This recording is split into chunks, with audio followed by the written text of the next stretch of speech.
À une époque qui flirtait avec les firmaments des temps, l'île de Java était habitée par les Javatous, les Janariens et les Javariens. Les Javatous voulaient tout avoir, car ils pensaient que tout avoir c'était mieux que rien avoir. Avoir. Les Janariens n'avaient rien, car les Javatous leur avaient tout pris. Les Javariens, quant à eux, ne voulaient rien et avaient choisi de ne rien vouloir. Ils affirmaient que cela était la clé du bonheur et que Dieu, du fait qu'il ne voulait rien, dans son infinie bonté, serait plus clément à leur égard. Le regard. Des 3 tribus, les Javariens étaient les plus bizarres. Et au début, ils étaient très peu nombreux sur l'île de Java. Ils habitaient au bas des montagnes, près des ruisseaux, et passaient leur temps à se laver. Ils se lavaient les mains, les pieds, les bras, les jambes, le ventre, la tête et le zizi, car, étrangement, tous les Javariens étaient des hommes, bien que plus tard, des femmes se joignirent à la tribu. Ils se lavaient car ils trouvaient que leur cœur était sale. Donc ils se lavaient les mains, les pieds, les bras, les jambes, la tête et le zizi, pensant qu'en se lavant tout ça tous les jours plusieurs fois, ils nettoieraient leur cœur. C'est pour cela qu'il est dit plus haut que les Javariens étaient les habitants les plus bizarres de l'île de Java. Retraçons succinctement l'histoire de la belle île de Java, car les Javatous n'avaient pas toujours eu l'envie de tout avoir, et les Janariens n'avaient pas toujours rien eu. Par contre, on peut dire que les Javariens avaient toujours trouvé que leur cœur était sale. Même si on peut dire que d'une certaine manière la nature avait programmé les Javatous pour qu'ils aient envie un jour de tout avoir, au début ils n'avaient pas grand-chose, juste de quoi vivre paisiblement dans leurs montagnes, car ils habitaient dans les montagnes de l'île de Java. Les Janariens, qui n'avaient pas toujours rien eu, avaient ce qu'il faut et vivaient paisiblement dans les grandes plaines boréales, en jouant à un jeu qui ressemble au basket que nous connaissons, mais à la différence que le terrain était un cercle planté d'un panier aux 4 points cardinaux. Ce n'était pas un jeu qui faisait intervenir une quelconque dualité, où il y avait un gagnant et un perdant, mais plutôt une représentation du mouvement des étoiles. Plusieurs balles représentaient plusieurs planètes, et les joueurs positionnés à des places calculées et évoluant selon un parcours précis cadencé par un tambour s'envoyaient les balles en un palais tournoyant. C'était beau. Le jeu avait été inventé par le Conseil des Sages qui organisait la vie au sein de la tribu des Janariens. Il était composé de 4 hommes et de 4 femmes qui se réunissaient autour d'une grande table ronde qui était en fait ce qui restait du plus vieil arbre des plaines boréales une fois qu'il eut été coupé après sa mort. En effet, une nuit, un Janarien fit un rêve dans lequel le vieil arbre lui disait qu'il allait mourir dans 13 jours et lui exprimait ses dernières volontés. L'arbre lui dit: à partir du jour de ma mort, tu attendras exactement 13 lunes qui font chacune 28 jours, soit 364 jours. Tu rajouteras un jour pour synchroniser avec l'année solaire de 365 jours, c'est-à-dire le temps que met la Terre pour faire une révolution autour du Soleil. Ce jour, tu l'appelleras hors du temps. De cette manière, tu honoreras la Lune. Tu honoreras de la même manière le Soleil en lui dédiant un cycle de 260 jours, composé de 20 ondes de 30 jours. Tu démarreras les 2 cycles solaires et lunaires le 366e jour après ma mort. Le 365e jour, tu organiseras une fête pendant laquelle tu commémoreras ton appartenance à la Terre. Tu te rappelleras que ton âme est une note qui baigne et interagit dans la partition de l'âme de l'univers, qui résonne et fait résonner, qui vibre et fait vibrer les sons de la symphonie céleste, auto-composée par l'amour que tu appelleras Dieu. Tu apprendras ce chant et tu le transmettras à tous tes amis et aux amis de tes amis. Amour est le mot sacré. Amour est le nom de Dieu. L'univers entier est créé avec l'amour, par l'amour et dans l'amour. L'amour est le début, l'amour est la continuation. L'amour est la fin, l'amour est divin, il est constructif. L'amour est beau, il apporte la paix et l'harmonie, il apporte la joie à celui qui aime comme à celui qui est aimé. Avec l'amour, il n'y a pas d'égoïsme ni d'égocentrisme qui amène la destruction. Paix et harmonie sont basées sur l'amour et utilisées avec une intention pure par un esprit désintéressé pour le bénéfice de l'humanité. L'amour n'est pas un commerce. L'amour n'est pas un jeu. L'amour n'attend rien en retour. L'amour ne connaît que le don de donner sans attendre un merci. Amour est le mot suprême, qu'il règne dans tout l'univers. Tu profiteras de ce jour de fête pour me couper. Tu te feras aider par tous tes amis, et les amis de tes amis, et les amis des amis de tes amis. Tu m'utiliseras pour faire un grand feu de joie autour duquel tu inviteras tous tes amis, et les amis de tes amis, et les amis des amis de tes amis. Vous ferez une grande ronde en vous donnant la main. Vous chanterez et vous danserez. Je souhaite que vos rires et vos chants fassent résonner vos cœurs des plus purs sentiments et que ce chant à l'unisson apporte sa belle harmonie au cœur de la symphonie céleste. Une fois les festivités terminées, 8 des Janariens les plus sages, 4 hommes et 4 femmes, se réuniront autour de ce qui restera de mon tronc. Les 8 sages se placeront autour du tronc aux 8 points cardinaux et discuteront des moyens pour rendre la vie des Janariens plus belle. Le Janarien qui avait fait le rêve s'empressa d'en parler à ses amis. Il leur énonça mot pour mot ce que lui avait dit l'arbre en leur disant qu'ils devaient en parler à leurs amis et que leurs amis devaient en parler à leurs amis et que les amis de leurs amis devaient en parler à leurs amis. Ceci mot pour mot. Le matin du 365e jour après la mort de l'arbre, celui-ci fut coupé selon sa volonté par tous les Janariens de l'île qui s'étaient tous rassemblés autour et qui avaient tous parlé du rêve à leurs amis. Ils fabriquèrent une grande scie avec des dents de piranha qu'ils avaient pêchées dans la rivière sans se faire mordre, et chacun des Janariens et chacune des Janariennes poussèrent et tirèrent 3 fois la scie. Les enfants furent aidés par leurs parents, les femmes un peu faibles furent aidées par un homme fort, et les hommes un peu faibles furent aidés par une femme forte. Un vieil homme qui, dans sa jeunesse, s'était fait croquer les bras par un grand requin alors qu'il partait à la pêche aux moules, ne pouvait pas actionner la grande scie du fait qu'il n'avait pas de bras. Le vieil homme était triste de ne pouvoir actionner la scie, car il savait que l'arbre voulait que tous les Janariens participent à la fête, et de plus, il désirait de tout son cœur lui rendre un bel hommage en exaucant sa dernière volonté. Un de ses amis, voyant la tristesse qui s'exprimait sur le visage du vieil homme sans bras, lui dit « Je serai les bras, tu seras le cœur.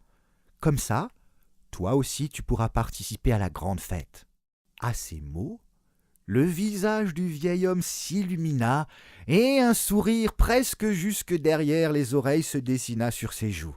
Il eut même des petites rougeurs près du nez. De toute évidence, il était ému par la gentille attention que son ami avait eue à son égard. Il le remercia du fond du cœur et put, comme ça, grâce à l'aide de son ami, lui aussi faire les 3 coups de scie et rendre hommage à l'arbre. Une fois que tous les Janariens et toutes les Janariennes eurent actionné la scie, l'arbre fut coupé. C'est dire que la nature est bien faite. Ensuite, ils séparèrent le tronc des branches et décidèrent de faire un cadeau à l'arbre avant de le brûler. Ils décidèrent de le parer d'un habit funéraire digne de son vieil âge. N'oublions pas que de mémoire de Janarien, cet arbre avait toujours été présent dans l'île et on y faisait allusion dans presque tous les contes que les adultes racontent aux enfants pour les faire dormir. Les Janariens étaient tellement joyeux de parer l'arbre qu'ils allaient brûler le soir d'une magnifique parure, qu'ils chantaient et s'affairaient tellement qu'on aurait dit des fourmis. De mémoire de Janarien, on n'avait jamais préparé une fête aussi magnifique et somptueuse sur l'île de Java. Il est dit dans les contes que les adultes racontent aux enfants le soir pour qu'ils s'endorment, que le soleil brillait de 1000 feux mais qu'il n'éblouissait pas. On y voyait même, parfois, si on y prêtait attention, se dessiner un sourire. C'est dire que le soleil était content. Le large et puissant tronc fut sculpté ainsi que les branches découpées en autant de morceaux qu'il y avait de Janariens, et chaque Janarien sculpta à sa manière un bout du tronc et un bout des branches. Le vieil homme qui s'était fait croquer les bras par un requin quand il était jeune alors qu'il allait à la pêche aux moules, n'avait pas de bras pour sculpter. Il était assis et observait les sculptures être sculptées. Sa bouche était d'un côté relevée et de l'autre baissée. Il était joyeux et en même temps triste. Un petit enfant qui avait fini sa sculpture vint voir le vieil homme et lui dit qu'il pourrait faire la sculpture à sa place, vu qu'il n'avait pas de bras. Le petit enfant ajouta « Dis-moi ce que tu veux que je sculpte dans ton morceau de l'arbre, et mes mains se connecteront avec ton cœur, et c'est un peu comme si c'était toi qui sculptais. » Le vieil homme eut un sourire et dit sans hésiter « Sculpte-moi un requin. » Il se disait que comme la sculpture devait être brûlée, c'était une manière symbolique d'exorciser la rancœur qu'il avait vis-à-vis du requin qui lui avait croqué les bras quand il était plus jeune et qu'il allait à la pêche au moule. Il savait dans son cœur que la haine qu'il pouvait éprouver à l'égard du requin pouvait être l'expression de la haine qu'une partie de son cœur avait vis-à-vis de l'autre partie de son cœur. Donc, il profitait de cet acte symbolique pour, d'une certaine manière, se pardonner d'avoir de la haine contre lui-même et faire en sorte que la haine qu'il avait en lui s'en aille de la partie de son cœur qui avait de la haine pour l'autre partie. Il savait que le requin ne lui avait pas croqué les bras par méchanceté, mais car il avait faim, et que les requins sont un peu bêtes, car quand ils ont faim, ils croquent tout ce qu'ils trouvent sur leur chemin, et que malheureusement il se trouvait sur le chemin du requin ce jour-là. Il se rappela aussi que ce jour, quand il était parti à la pêche au moule, il savait qu'il pouvait y avoir des requins qui sont un peu bêtes et qui croquent tout sur leur passage quand ils ont faim. Il savait qu'il y avait un risque non négligeable de se trouver sur le chemin d'un requin affamé et de s'exposer à ses dents coupantes comme des lames de rasoir jetables. Plus tard, en vieillissant, il s'était dit que peut-être au tréfonds de lui, il avait cherché à se faire croquer les bras, car il avait peut-être quelque chose à comprendre face à la dépendance vis-à-vis des autres. C'est une idée qui lui était passée par la tête comme un nuage passe dans le ciel, un jour qu'il se trouvait sur la plage, assis sur un tronc de bois et qu'il finissait son jeûne de 40 jours. Un ami vint le rejoindre. Il portait un plateau de loukoum qu'il posa sur la grosse pierre qui était à côté du tronc de bois sur lequel était assis l'homme sans bras qui venait de terminer son jeûne de 40 jours. C'est dire que son corps commençait à lui réclamer du manger, donc il avait très faim. Quand il vit arriver un plateau de loukoum accompagné de son ami, il eut une montée d'adrénaline et se mit à saliver plein de salive en regardant les loukoums avec des gros yeux de hibou. Il eut tellement envie d'un loukoum qu'il en devint à faune, c'est-à-dire qu'il n'arrivait plus à parler.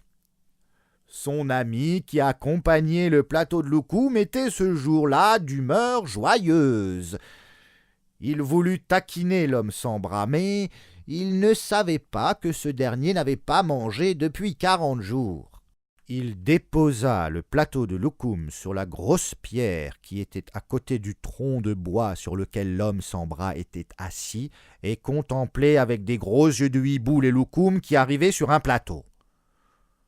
Mais comme ce jour il avait décidé de taquiner l'homme sans bras, car il était d'humeur joyeuse, il déposa le plateau sur le rocher juste un peu plus haut que l'endroit que l'homme sans bras pouvait atteindre.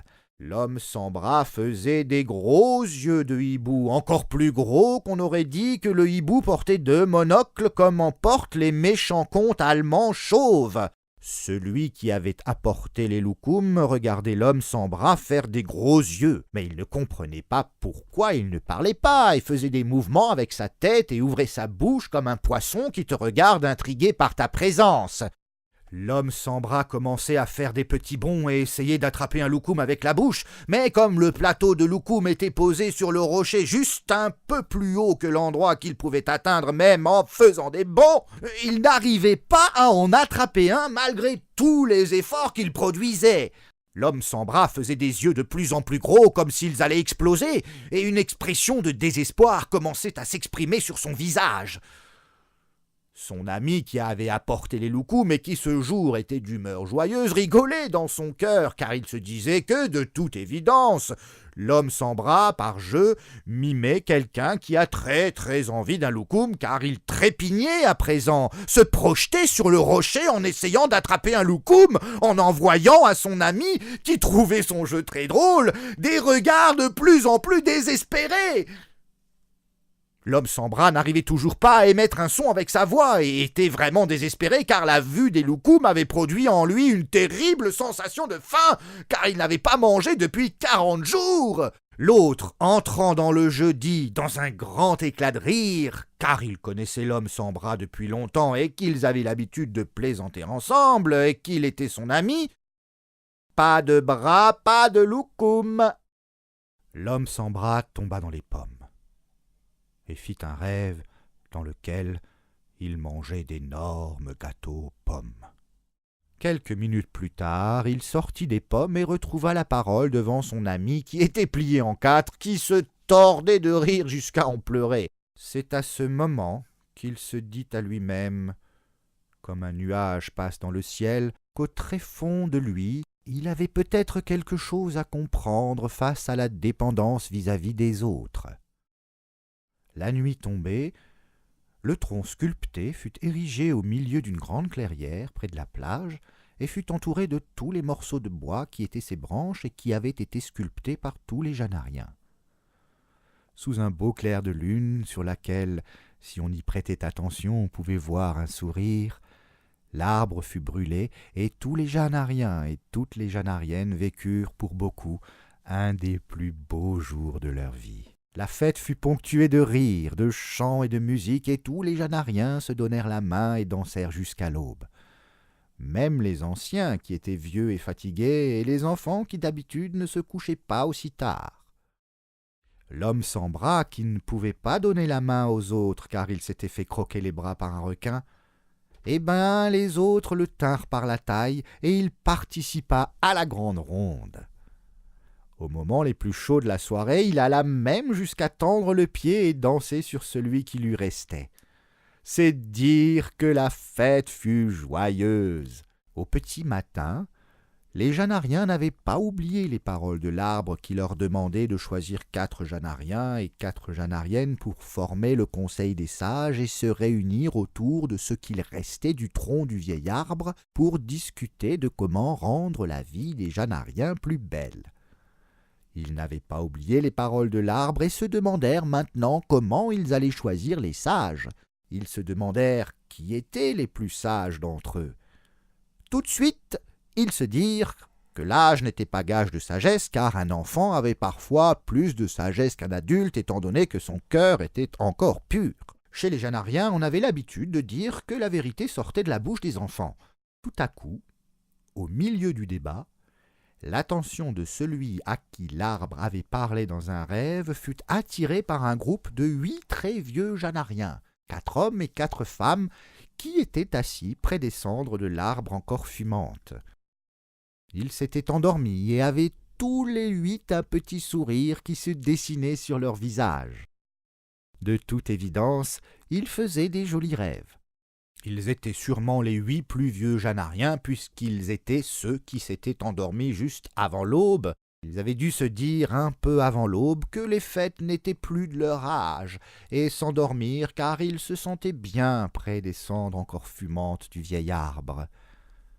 Celui à qui l'arbre s'était adressé dans un rêve, en voyant les dormeurs, eut comme une lampe qui s'alluma dans sa tête et dit « Regardez-les !» en les désignant du doigt. « Ce sont eux les plus sages d'entre nous. Ils sont très vieux et ont su garder leur cœur d'enfant. Regardez comme ils rient tous en dormant. Ils doivent sûrement faire des jolis rêves qui pourraient peut-être nous aider à rendre la vie plus belle parmi nous. Ce sont eux les plus sages, puisque pendant que nous festoyons, eux se préoccupent à rêver de comment rendre la vie plus belle parmi nous. » Là-dessus, tout le monde fut d'accord, et les 8 vieux dormeurs, souriant, apprirent à leur réveil qu'ils avaient été choisis par tous, surtout les enfants qui étaient tous d'accord et qui riaient, pour être les 8 sages qui se réuniraient autour du tronc coupé du vieil arbre pour parler de comment rendre la vie des Janariens plus belle. Il leur fut donc dit à leur réveil qu'on pensait qu'ils étaient des sages car ils étaient vieux et avaient su garder un cœur d'enfant puisqu'ils riaient en dormant.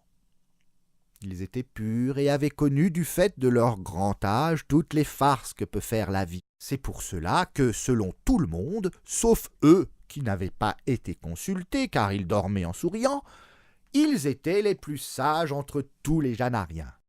Le premier conseil fut tenu le 12e jour de la première onde de 20 ondes de 13 jours du calendrier solaire de 260 jours qui démarrerait 366 jours après la mort de l'arbre, et il fut dit qu'un conseil se tiendrait tous les 12e jours de chacune des 20 ondes de 13 jours.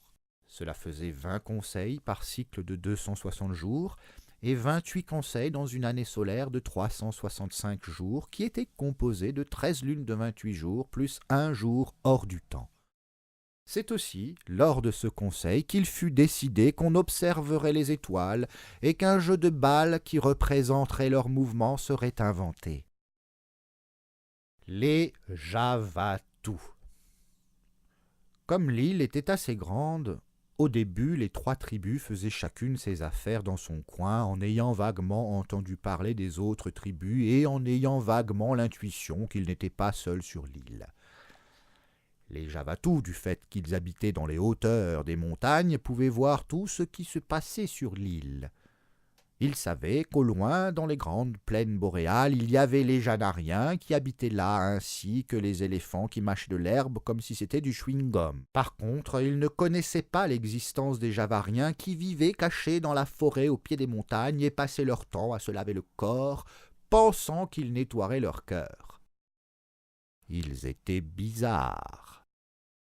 Comme ils passaient leur temps à se laver, à boire, à manger des racines, à faire pipi, à faire caca et à dormir, pas beaucoup, car il fallait beaucoup se laver, ils n'avaient pas le temps de penser à autre chose que ce qu'ils avaient à faire. Donc, ils ne connaissaient ni l'existence des Javatus, ni l'existence des Janariens, même s'ils avaient vaguement l'intuition qu'ils n'étaient pas les seuls sur l'île. Et de toute manière, ils étaient trop occupés à se laver les mains, les pieds, etc. pour pouvoir penser à autre chose. La vie sur l'île allait bon train, même si de temps en temps des petites disputes et parfois des grosses bagarres pour des histoires de poulets ou de sacs de billes éclatés au sein de chacune des tribus, sauf chez les Javariens, qui étaient trop occupés à se laver. Un jour, les Javatus se dirent la chose suivante. Comme nous habitons dans les montagnes, donc en hauteur, nous sommes plus près du ciel, donc, comme nous sommes plus près du ciel, nous sommes supérieurs. Et les Javatus commencèrent à se sentir supérieurs. Supérieurs à quoi? Ça, ils ne le savaient pas. Comme les Javatus avaient une tendance à vouloir tout avoir, il fallait bien qu'un jour ils aient envie d'avoir quelque chose. Donc, ils commencèrent par avoir envie d'avoir des impressions. Ils ne passèrent pas par 4 chemins. Ils eurent tout de suite envie d'avoir l'impression d'être supérieurs, car d'une certaine manière ça les arrangeait bien. Donc, les Javatus commencèrent par avoir l'impression d'être supérieurs. Une nuit, un Javatu, expérimentant son impression d'être supérieur, fit un rêve dans lequel il se sentait supérieur aux autres Javatus qui déjà se sentaient supérieurs. Dans son rêve, il habitait dans une haute tour d'ivoire, du haut de laquelle il était plus près du ciel et donc supérieur aux autres Javatus qui étaient moins près du ciel que lui. Au réveil, il avait encore présente à l'esprit l'impression d'être supérieur, et cette sensation lui était plutôt agréable, si bien qu'il décida sur-le-champ de partir à la recherche de l'ivoire pour construire sa tour d'ivoire pour y voir plus clair dans le ciel et retrouver le bien-être que crée l'impression de se sentir supérieur, impression qu'il avait découverte dans le rêve en question. Enthousiasmé par cette nouvelle sensation de se sentir supérieur, il fit du bruit avec ses dents. Il faisait cliqueter ses dents un peu comme un Pac-Man jusqu'à ce que ça devienne presque une habitude. Remarque, il en tirait un avantage non négligeable lorsqu'il dînait avec des amis étonnés par son comportement, puisque ça lui permettait de mastiquer plus vite et donc de manger plus que les autres, donc était en parfaite adéquation avec l'idée qu'il avait de lui, qui était d'être supérieur. Interpellé par son étrange comportement, ses amis le questionnèrent. Il dit à ses amis qu'il voulait aller chercher de l'ivoire pour construire une tour et qu'il avait besoin de leur aide. Ses amis lui demandèrent pourquoi il voulait construire une tour d'ivoire. Il leur répondit que c'était pour observer le ciel de plus près. Il utilisa un subterfuge en disant qu'il avait fait un rêve dans lequel le ciel lui demandait d'élever une tour en son honneur. Il se garda bien de parler de la nouvelle sensation d'être supérieur qu'il avait découverte. Ses amis lui demandèrent « Ne vas-tu pas te sentir supérieur à nous dans ta tour d'ivoire ?» Il leur répondit que non, c'était uniquement parce qu'il avait envie d'être plus près du ciel pour mieux observer les étoiles. Il avait envie de comprendre ce qui se passait dans les étoiles et donc devait s'en approcher et qu'en plus, c'était le ciel qui le lui demandait. Ses amis lui demandèrent pourquoi il ne construisait pas une tour en bois. Il y avait du bois à profusion dans les montagnes et les éléphants n'habitaient pas dans les montagnes mais dans les grandes plaines boréales chez les Janariens. Et en plus, il fallait tuer plein d'éléphants pour construire une haute tour d'ivoire, et puis il fallait ramener l'ivoire, et puis c'était compliqué, et puis.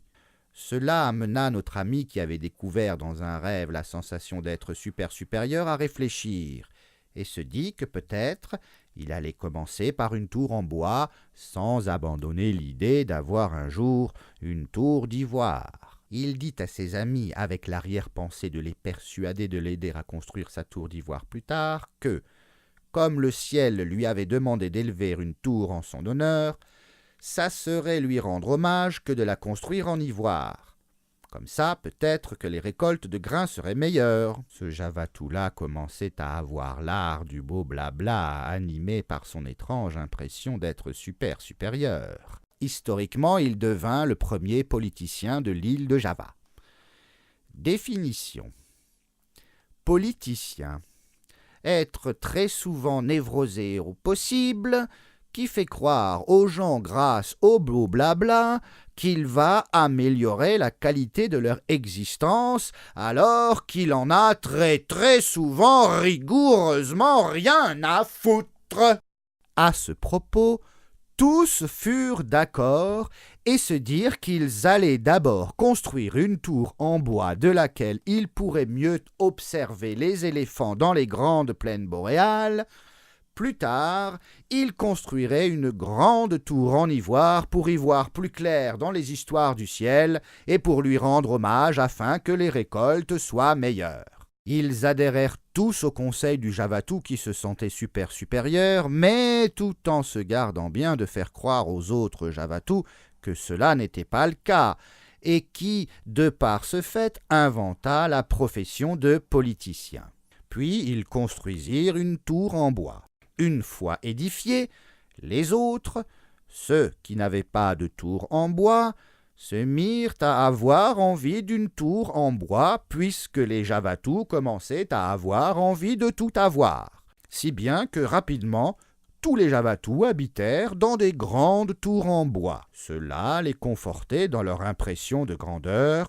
De plus, ils croyaient y voir plus clair dans les affaires du ciel du fait qu'ils en étaient plus proches. Autre avantage, ils pouvaient encore plus aisément observer les mouvements des éléphants et des Janariens dans les grandes plaines boréales. Une fois que toutes les tours de bois furent construites, notre Javatou, qui avait découvert la sensation d'être supérieur dans un rêve, eut comme l'impression d'avoir une étrange sensation de pouvoir. Il se dit que finalement, si toutes ces tours de bois avaient été construites, c'est parce qu'il avait fait un rêve dans lequel il se sentait supérieur, et que tout s'était enchaîné après qu'il eut fait ce rêve. Et donc, il se mit à avoir envie de faire d'autres rêves, Mais comme ces nuits étaient sèches, il se mit à rêver le jour à des rêves de grandeur et de pouvoir. Il rêvait qu'il était sur un grand trône en or au sommet de sa tour d'ivoire. Les Javatou n'avaient pas toujours habité dans des grandes tours de bois. On peut dire que c'est une lubie qui leur a pris. Les Javatou, qui commençaient à avoir envie de tout avoir, voulurent l'ivoire pour construire une tour en l'honneur du ciel. Le problème est qu'ils n'avaient pas d'ivoire, puisque les éléphants n'habitaient pas dans les montagnes, mais dans les plaines qui étaient le territoire des Janariens. Comme les Javatou commençaient à avoir envie de tout avoir, ils voulurent l'ivoire pour construire une tour en l'honneur du ciel, en espérant que les récoltes soient meilleures. Ils allèrent voir les Janariens qu'ils avaient observés du haut de leur tour en bois perchée en haut des montagnes. Les Janariens accueillirent honorablement les Javatou et furent heureux d'apprendre qu'ils n'étaient pas seuls sur l'île, ce qu'ils avaient toujours plus ou moins pressenti. Une fête fut organisée en leur honneur.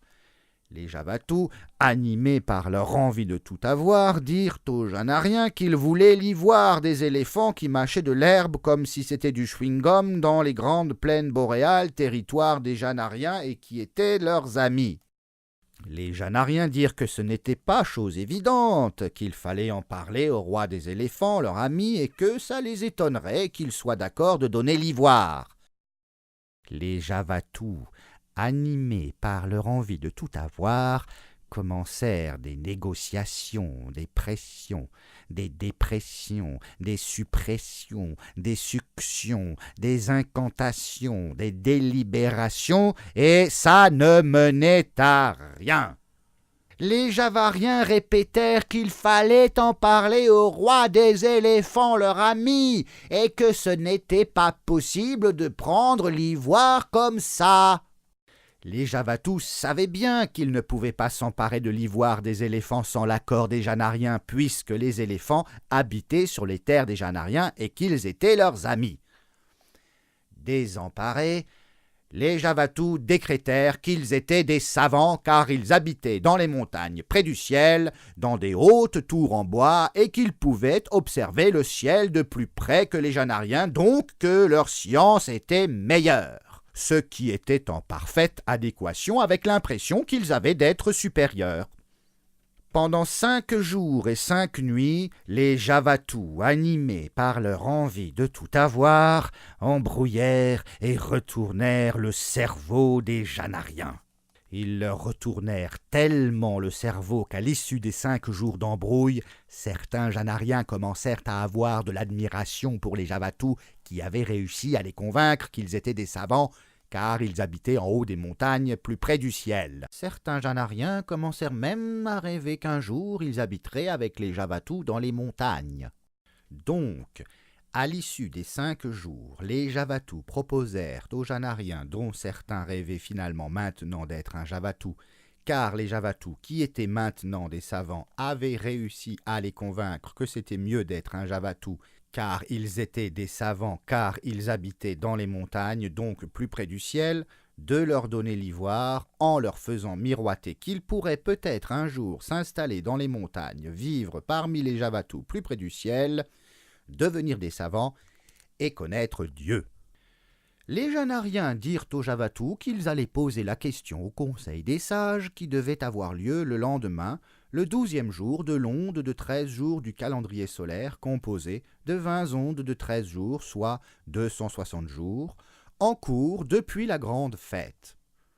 Les Janariens proposèrent aux Javatou de retourner dans les montagnes et de revenir dans 21 jours. Les Javatou, dont l'envie de tout avoir grandissait de jour en jour, rentrèrent dans les montagnes et dirent aux Janariens qu'ils reviendraient dans 21 jours. Sur le chemin du retour, les Javatou pensèrent à tout ce qu'ils avaient envie d'avoir. Un petit sentiment de haine vis-à-vis des Janariens commençait à germer dans le cœur des Javatou, car ils n'avaient pas réussi à avoir ce qu'ils voulaient.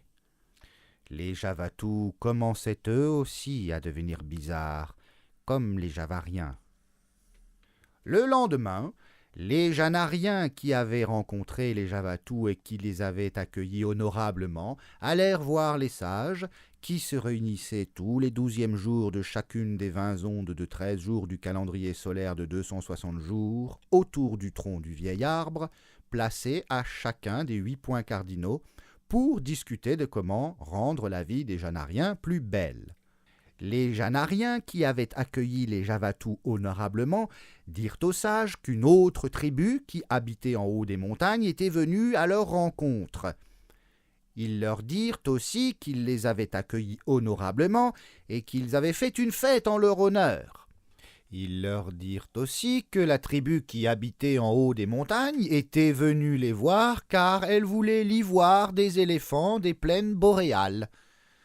Ils leur dirent aussi que cette tribu était des savants et que leur science était meilleure que la leur, du fait qu'ils habitaient dans les montagnes, donc plus près du ciel, et de ce fait ils pouvaient mieux l'observer. Ils leur dirent aussi qu'ils avaient l'air plutôt gentils, même si parfois ils devenaient nerveux. Ils leur dirent aussi qu'ils étaient des entêtés et qu'ils leur avaient parlé pendant 5 jours et 5 nuits. Ils leur dirent aussi qu'ils leur parlaient même pendant qu'eux ils dormaient. On racontait certains qui ne dormaient pas et qui les écoutaient. Ils leur dirent tout ça et les vieux sages, toujours souriants, les écoutèrent attentivement. Un des sages qui rigolait le plus dit en riant « Si leur science est si évoluée que ça, ils n'ont qu'à fabriquer de l'ivoire !» Les autres sages rigolèrent et tout le monde rigola. Un autre sage dit « Peut-être serait-il intéressant d'écouter leur science. Peut-être cela permettrait de rendre la vie plus belle parmi nous. » Là, personne ne rigola. Tout le monde acquiesça.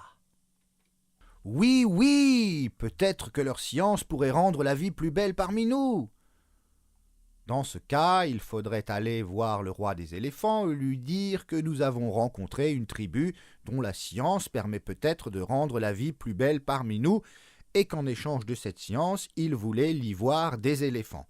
Oui, oui, oui, oui, oui. Là-dessus, tout le monde fut d'accord et une délégation fut nommée pour aller voir le roi des éléphants et lui parler de tout cela. Une fois la délégation nommée et le jour de la rencontre avec le roi des éléphants choisi, tout le monde rentra chez soi et les sages continuèrent leurs conseils en rigolant et en inventant des jeux qui pouvaient rendre la vie plus belle au sein des Janariens. Des jeux qui reproduisaient le mouvement des étoiles. Le jour choisi par les sages, car les sages savaient que certains jours étaient mieux que d'autres pour faire certaines choses, la délégation alla voir le roi des éléphants pour lui parler de tout ça. Ils lui racontèrent tout ce qui s'était passé, leur rencontre avec la tribu des montagnes, qui étaient des savants, qui avaient peut-être une science qui pouvait rendre la vie plus belle parmi les Janariens. Ils lui racontèrent aussi que les gens de la tribu des montagnes étaient parfois nerveux et qu'ils ne dormaient pas beaucoup. Ils lui racontèrent aussi qu'en échange de leur science, ils voulaient l'ivoire des éléphants des grandes plaines boréales et qu'ils reviendraient dans 7 jours pour connaître la réponse des Janariens par rapport à la proposition qu'ils leur avaient faite. Le roi des éléphants écouta attentivement les propos des Janariens et ne sut quoi dire. Il avait l'air perplexe et songeur. À vrai dire, il était trop occupé à mâcher de l'herbe comme du chewing-gum pour se préoccuper des histoires des humains en général. Il fit un grand mouvement avec sa trompe et s'aspergea d'eau sur le dos. Pour lui, c'était sa manière de saluer ses amis les Janariens. Il s'en alla en poussant un barrissement puissant à la recherche d'herbes vertes, folles et molles. Les Janariens prirent note de sa réponse, l'inscrivirent sur un papyrus et s'en retournèrent chez eux voir les vieux sages rieurs pour leur rapporter la réponse du roi des éléphants. Quand le conseil des sages prit connaissance de la réponse du roi des éléphants, ils rirent de plus belle. En fait, ces rires cachaient beaucoup de tristesse, car les vieux sages qui avaient su garder un cœur d'enfant savaient qu'une époque de grand malheur s'annonçait. Mais eux ne la connaîtraient pas, car ils étaient déjà vieux, donc ils continuèrent malgré tout à sourire pour dissimuler leur tristesse.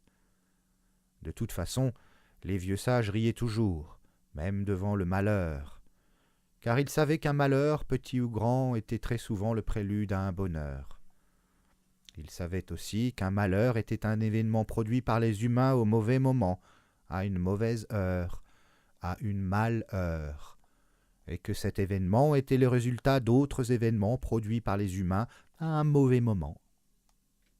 Ils savaient aussi que certains, pensant trouver le bonheur, cherchaient le malheur, car on leur avait dit que le bonheur venait après le malheur. Ils pensaient qu'il fallait souffrir pour trouver le bonheur. Ils savaient aussi que ceux qui agissaient comme ça étaient bizarres. Les délégués qui étaient allés voir le roi des éléphants remarquèrent bien que les rires des sages n'étaient pas comme d'habitude. Ils ressentirent leur infinie compassion et ils furent émus au point de mouiller leurs yeux. La stratégie des Javatous.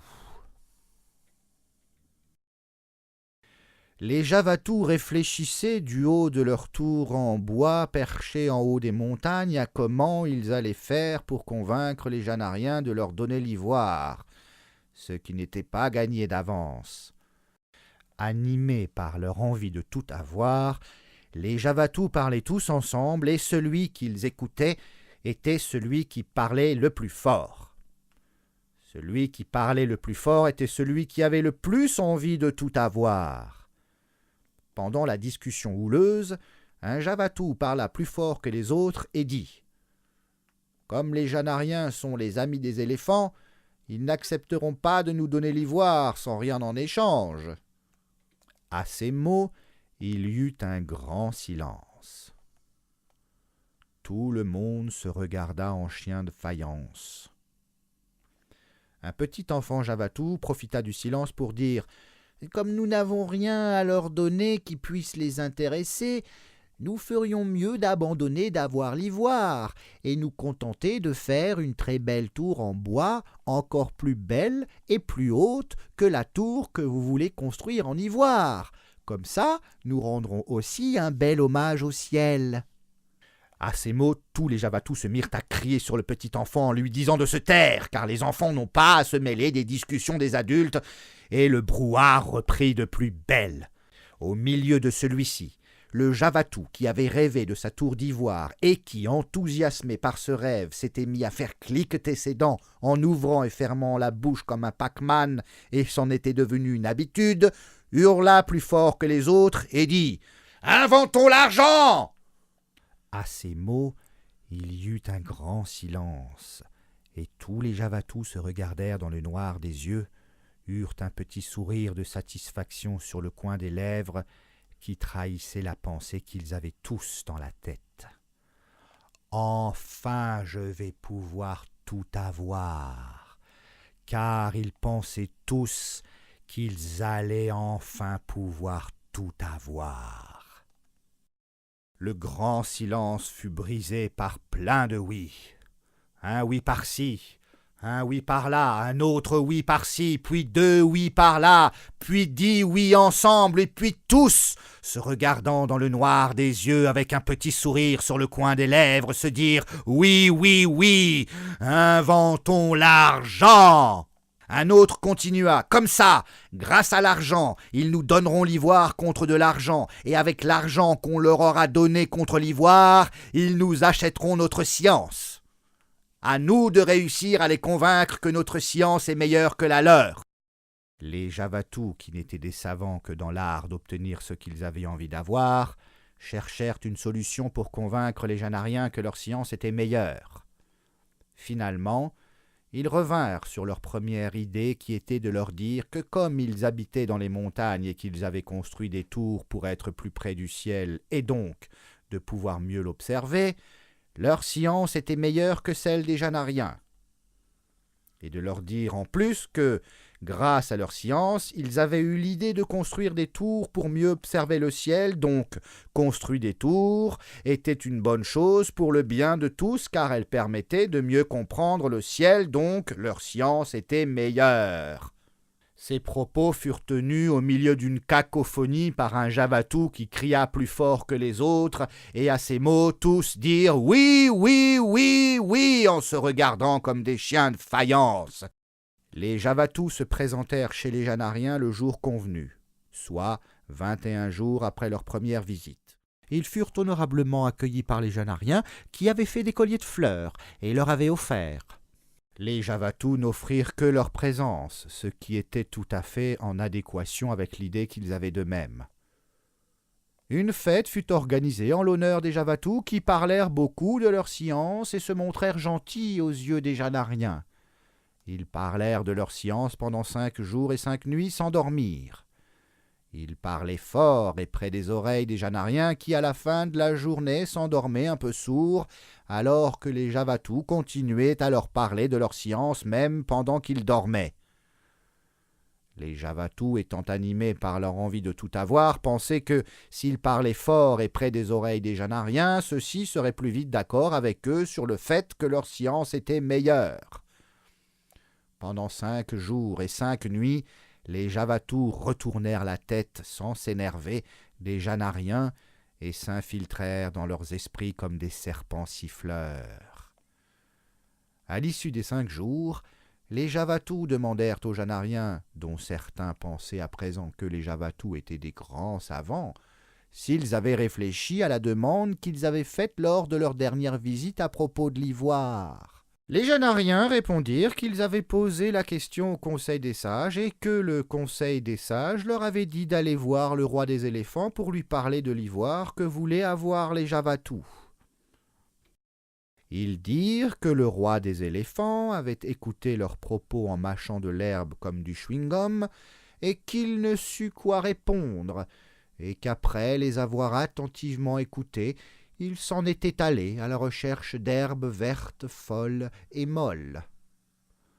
Un Javatou, animé par son envie de tout avoir, dit en criant que si le roi des éléphants n'avait rien dit, c'est qu'il était d'accord, puisque qui ne dit mot consent.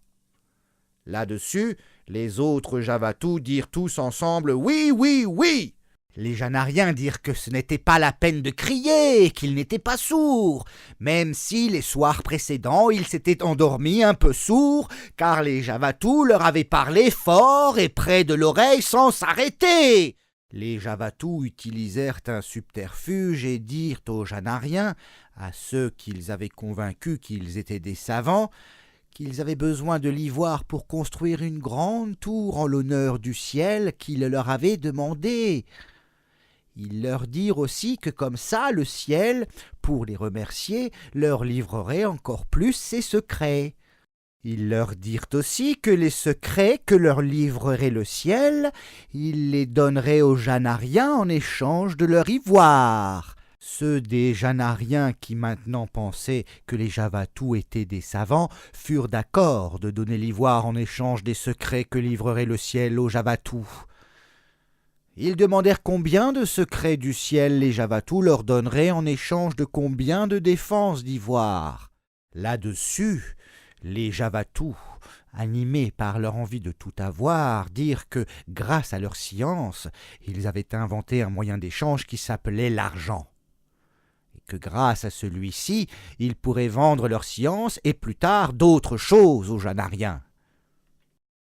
Un enfant janarien s'exclama « Cela a-t-il quelque chose à voir avec l'art que font les gens ?» Là-dessus, les Javatous, qui n'avaient pas l'habitude d'écouter les enfants, ne prêtèrent aucune attention à ces propos et continuèrent « Nous fabriquerons des billes et vous donnerons une bille en échange d'une défense. Une bille représentera 1/100 de secret du ciel, donc il faudra 100 billes pour faire un secret du ciel entier, car les secrets du ciel sont bien plus difficiles à récolter que l'ivoire. » À ces paroles savantes, ceux des Janariens qui pensaient que les Javatous étaient des savants et qui commençaient même à avoir de l'admiration et qui commençaient même à rêver de vivre parmi les Javatous dans les montagnes furent d'accord.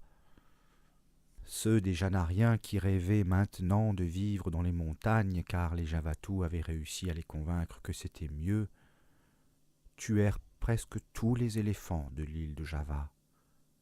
qui étaient leurs amis avant qu'ils ne se fassent retourner le cerveau par les Javatous. Les Janariens travaillèrent nuit et jour pour livrer l'ivoire et du bon grain aux Javatous, en échange de billes. Car les Javatous étaient maintenant des savants, ne se consacraient plus qu'à l'étude du ciel du haut de leur tour de bois, et n'avaient plus le temps de cultiver du grain. Les Javatous voulaient tout avoir, car ils pensaient que tout avoir, c'était mieux. C'était comme avoir un gros zizi. Car avoir un gros zizi, c'était avoir plus de muscles, et avoir plus de muscles, c'était mieux qu'en avoir moins. Ils se sentaient rassurés, ou peut-être plus forts, pour combattre la mort dont ils avaient inexorablement peur. Certains observateurs nous racontent même que de nombreux Javatous, qui n'étaient pas satisfaits des proportions de leur organe, cherchaient par tous les moyens la possibilité de muscler ce dernier. Comme ce n'était pas chose évidente, malgré les propositions alléchantes que faisaient les marchands de Babybone, qui leur vendaient toutes sortes de potions, de filtres, d'appareils, de crèmes, certains décidèrent de muscler leurs bras, car ils avaient toujours présent à l'esprit qu'avoir plus de muscles, c'était mieux qu'en avoir moins. Donc, ils compensèrent au niveau des bras la sensation de manque qu'ils ressentaient au niveau de leurs zizi, d'où naquit l'expression « les gros bras ». Maintenant, aller dire que tous les gros bras ont des petits zizi est un autre débat, et personnellement je ne m'y aventurerai pas, car je conçois aisément qu'on peut imaginer que les gros bras pensent qu'avoir des gros bras, ça permet de taper plus fort ceux qui oseraient dire qu'ils ont un petit zizi. Donc la première loi de l'univers, c'est pour cette raison que je ne m'aventurerai pas à dire à un gros bras qu'il a une petite bite.